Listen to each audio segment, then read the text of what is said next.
खास करके शीत दिन ये माने पिकनिक करने बहुत बढ़िया लगे। आपण को समस्त अनुरोध समस्त आसतु बुलिकी जातु जगन्नाथ दर्शन करंतु जममा सतमंग पाखे बुड़ा देकी जातु।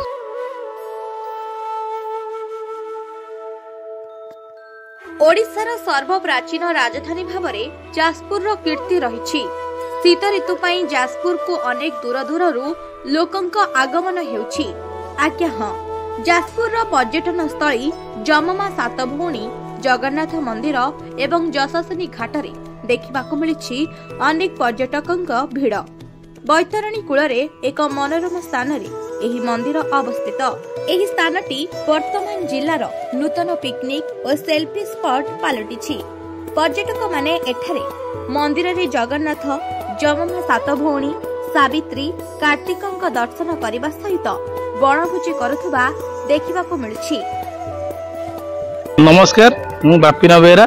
आज जाजपुर बुलिया को आसलु मो भौणी सहित बापा सहित बुलिया लगी।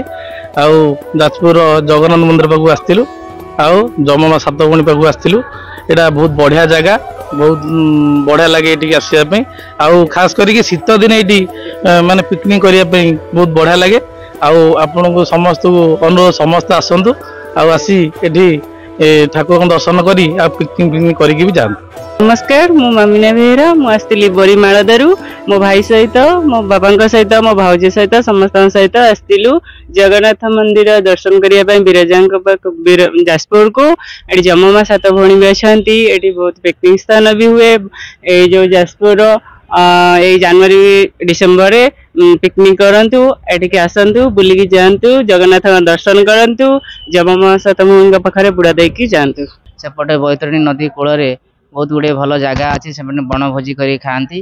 दार्शनिक स्थान भी अच्छी, ये बुलती ठाकुर दर्शन करती बुलिकी भल मजा मस्ती करी से माने पिकनिक टी पूरा भलसे माने ये करके एंजॉय करके जाती। आमर जाजपुर ये जगन्नाथ मंदिर बहु पुरातन प्राचीन तांको सहित भी ये जममा सात भौणी अच्छा।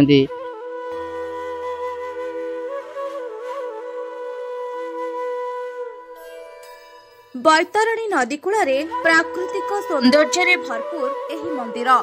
प्रतिदिन राज्य तथा राज्य बाहरु अगणित पर्यटक माने एठाकु आसिथांती।